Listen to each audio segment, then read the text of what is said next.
Hello everyone, good morning. কেমন আছো তোমরা সবাই? আশা করছি সবাই খুব ভালো আছো। আজকে হচ্ছে রবিবার ঘুম থেকে উঠেছি 9টার সময় সকাল। ঘুম থেকে উঠেই দেখো রান্নাবান্না করছি। আজকে ব্লগটা ঠিকঠাক আমি সত্যি বলতে শ্যুট করতে পারিনি, জাস্ট একটু ভিডিও তোমাদের সঙ্গে আমি শেয়ার করব। ডাল আর হচ্ছে কি টমেটোর চাটনি, এইগুলো রান্না হয়েছে। ওকে বলছি স্নান করে আসো, যাও স্নান করে আসো। ও একটু ল্যাপটপ নিয়ে বসেছিল, এবার গুছিয়ে রাখছে। চলো মাংসটা নামিয়ে নিই। কালকে যেহেতু বের হব, তো আজকে আর একটু যাচ্ছি। তোমাদের দাদা ভাইয়ের ঘড়িটা জানো তো ভেঙে গেছে। কই দাঁড়াও, তোমাদেরকে দেখালে বুঝতে পারবে। তাই ওর একটা ঘড়ি কিনতেই হবে, ভাঙা ঘড়ি নিয়ে তো আর যাবে না। আর কদিন এই ঘড়ি নিয়েই গেছে অফিসে, তো মানে কাজ ভাঙা তো শুভ না, বলো। তোমাদেরকে দেখাই। এই মাম্মাম কিভাবে রাখতে গেছে আর পড়ে গিয়ে ভেঙে গেছে। তাই একটা ঘড়ি কিনবে ও। আবার হচ্ছে এই তোমার হচ্ছে মানে কাজ ভাঙা, তার জন্য এমনি সব ঠিকঠাক আছে, কিন্তু কাজ ভাঙা কাজ নেওয়ার সাথে চলা তো শুভ না। এটা হচ্ছে গিয়ে সিম কার্ড তুলবে, তার জন্য আর কি যাচ্ছি। ওখানে যেহেতু নেটওয়ার্কের প্রবলেম হতে পারে। ওহ চলো বের হই। সারা দিন না শুধু গোছ গাছ করতে করতে আর ভালো লাগছে না। তালা দাও ঘর, চলো। ব্যাস পলতা থেকে সিম কার্ড তুলে তারপরে এখন আমরা যাচ্ছি ব্যারাকপুর। আর ওই যে পাশে যে ফোনের দোকানটা দেখতে পাচ্ছ, ওই দোকান থেকে একটা এয়ারটেলের সিম তুলেছে। তারপরে এই শপটাতে চলে এসে এখান থেকে ও এখন ঘড়ি পছন্দ করছে, আমাকে বলছে তুমি পছন্দ করে দাও। তারপর আমি যতই যা বলি না কেন, ও না ওরই পছন্দের নেয়, মানে আলটিমেট ওর যেটা ভালো লাগে সেটাই নেয়। কিন্তু মানে কি বলবো, তাই আর আমি কোনো মানে ইন্টারেস্ট দেখাই না যে ওকে আমি পছন্দ করে দেবো বা কিছু। কিন্তু আমাকে বারবার জিজ্ঞাসা করে দেখো না কোনটা নেবো। তো দেখো এখানে এসে তো প্রচুর জিনিসপত্র দেখে এত মন ভরে যায়, মানে কি বলো। বিশেষ করে আমার না এখানকার টিভির খুব শখ, মানে এখানকার না সরি, এখানে যে বড় বড় টিভিগুলো হয় অনেক বড় সাইজের, সেই টিভিগুলো আমার খুব, মানে আমার হচ্ছে ফ্ল্যাটে ডাইনিংয়ে ওই বড় সাইজের একটা টিভি থাকবে। আমি যদিও টিভি কখনো দেখি না, এখন লাস্ট কয়েক বছর আমি মানে বলতেই পারবো না যে আমি লাস্ট কবে টিভি দেখেছি, মানে দেখি না। হয়তো মামাকে একটু চালিয়ে দিলাম, ওইটুকুনি। আমার টিভি দেখার অতটা শখ নেই, বাট আমি ভাবি কি আমার ডাইনিংয়ে সুন্দর করে সাজানো থাকবে টিভিটা, আমার বাড়ি থেকে আসবে সবাই, এসে ওই বড় টিভিটা দেখবে, ওদের খুব আনন্দ হবে। আমি এটাই ভাবি। তো দেখো আমরা এখন চলে এসেছি স্মার্ট বাজারে। এখান থেকে হচ্ছে গিয়ে মামামের জন্য কিছু শুকনো খাবার নিয়ে নিলাম, মানে কেক, চকোপাই এইগুলোই নিয়ে নিলাম। তারপরও একটু স্কুটিতে তেল ভরলো। বাড়ি এসে দেখো এখন ফাইনাল মানে টাচ আপ দিচ্ছি ব্যাগ গোছানোর। তো মোটামুটি তো সবই গোছানো হয়ে গেছে, এখন ওষুধপত্রগুলো ভরবো। ও নিয়ে আসলো। তো এখানে দেখো অনেক ধরনের ওষুধ নেওয়া হয়েছে, মাথা ব্যথা, পেট খারাপের, বমির, তারপরে মামামের জ্বরের, ঠান্ডা লাগা, অনেক ধরনের। জানি না দূরে যাব কখন কি প্রয়োজন হয়, তাই না? তো চলো এক এক করে এগুলো এখন আমি প্যাকেটে ভরে ট্রলির মধ্যে ভরবো। তারপর খাওয়া দাওয়া করবো, শুয়ে পড়বো। মাম্মামের এটা আমার ইসে রাখতে হবে। চলো পরে দেখা হচ্ছে।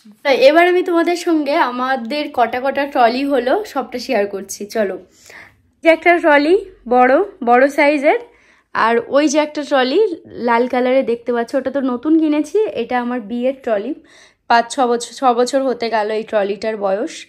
তো আর এই যে আমার একটা ছোট্ট ব্যাগ নিচ্ছি, পিট ব্যাগ, যেটা এটার মধ্যে মামামের এক্সট্রা ড্রেস, কিছু ড্রাই ফ্রুট, চকলেট, আমার লিপস্টিক, চিরুনি, মানে সব কিছু এখানে আছে। কালকে তোমরা মানে একজন কমেন্ট করেছে, দিদিভাই তোমার হ্যান্ড ব্যাগে পারফিউম, তারপর মানে ওই সব কিছু রাখবে না, আর কি যেন বলেছে। তো আমি রাখিনি সেই কমেন্ট পেয়ে। আর এমনি তো আমি রাখিনি, ওগুলো সব ট্রলির মধ্যে রেখেছি, যেহেতু ওগুলো একটু বড় সাইজের, তাই আর রাখিনি। আর সবসময় তো দরকার হয় না পারফিউমের, তার জন্য আমি আর ওই ব্যাগে রাখিনি। তারপর হচ্ছে গিয়ে এই যে তোমাদের দাদাভাই এইটা সবসময় কাছে রাখবেন, এর মধ্যে টাকা পয়সা থেকে শুরু করে কিছু কি বলে ডকুমেন্টস নিয়ে যাচ্ছে এগুলো রাখবে। আর মাম্মাম এই ব্যাগটা নেবে, ওর ব্যাগ ওটা। আর ওই পিঙ্ক লেখা দেখতে পাচ্ছ যে ব্যাগটা, ওটা আমার মেকআপের ব্যাগ। তো একটু যাওয়ার সময় মেকআপ করব, তাই আমি ওটার ভেতরে ঢুকাইনি, পরে ঢুকিয়ে নেব। তো ওয়েট মেশিন এনে ঠিকঠাক আর কি ওয়েট করা হলো যে 15 কেজি আছে কিনা। তো দেখো মানে আছে কিনা, মানে এই জন্য, যেহেতু কি বলবো, যাই হোক চলো এবার হচ্ছে গিয়ে কি যে বলবো বুঝতে পারছি না, আমি সত্যি বলছি, মানে আমি কি বলবো তোমাদের সঙ্গে, কি ভাবছি না ভাবছি আমি নিজেই বুঝতে পারছি না। আমি বলছি আমার মনের অবস্থাটা তোমাদের সঙ্গে শেয়ার করছি।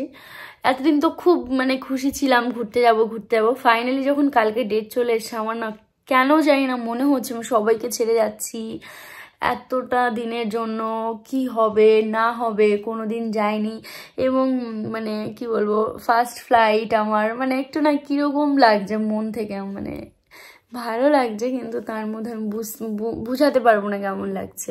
আমার না সবার জন্য খুব মায়া হচ্ছে যে সবাইকে ছেড়ে যাচ্ছি কতদিনের জন্য। এবার সবাই ভাবে বোকা বোকা কথা বলে ঘুরতে যাবে, আবার মায়া হয়, কিন্তু তাও কেন জানি না এরকম মনে হচ্ছে আমার। ভাবছি যে সবাই যাতে করে সুস্থ থাকে, মানে এতটা দূর দেখো সব, মানে ওখানে মানে ভাবছি যেন সবাই সুস্থ থাকে, কোনো খারাপ খবর না আসে যে ওর শরীর খারাপ বা কিছু, মানে এটাই ভেবে যাচ্ছি। তারপর আমরাও যেন ঠিকঠাকভাবে ঘুরে আসতে পারি, কত কিছু ভাবনা আসছে মাইন্ডে, মানে আমি কি বলবো। তো যাই হোক চলো, এখন 11টা বাজে, এখন আমি ঘুমোতে যাব, ঘুম থেকে তাড়াতাড়ি করে উঠবো। আর আটা মেখে রেখেছি, আর হচ্ছে গিয়ে আলু কেটে রেখেছি, আলু পেঁয়াজ ডিম দিয়ে ভাজা করব, আর রুটি করে নেব। আর ওইদিকে পূজা হচ্ছে গিয়ে চাউমিন রান্না করে নিয়ে যাবে, আর আমি রুটি নেব কটা। ভাবছি যদি তোমাদের দাদাভাই যদিও চাউমিন খেতে অতটা ভালোবাসে না, তাই অল্প করে রুটিও নিয়ে নেব, মানে সবাই মিলেমিশে খাবো, যেহেতু এয়ারপোর্টে তোমার হচ্ছে অনেক বেশি দাম হয় খাবারের, তার জন্য আর কি বাড়ি থেকে আমরা খাবার নিয়ে যাচ্ছি। আমরা তো এখান থেকে 5:30টার সময় বেরিয়ে যাব, 6টার দিকে, মানে 5:30 বলেছে, 6টা তো বাজবেই, রেডি হতে হতে বাজবেই। আর 9টার সময় আমাদের ফ্লাইট, তার আগে অনেক ফর্মালিটিস থাকে, তো সেইগুলো তো করবে।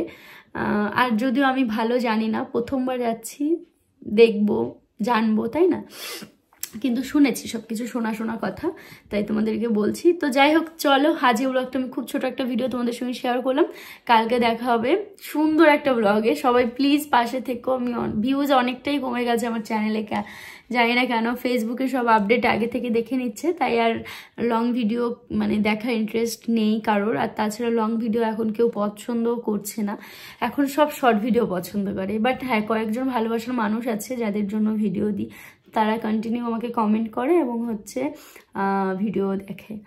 তো চলো টাটা, সবাই খুব ভালো থেকো, গুড নাইট। কালকে কিন্তু অবশ্যই কালকের ব্লগটা তোমরা সবাই দেখো, আমারও খুব ভালো লাগবে। Tata, good night.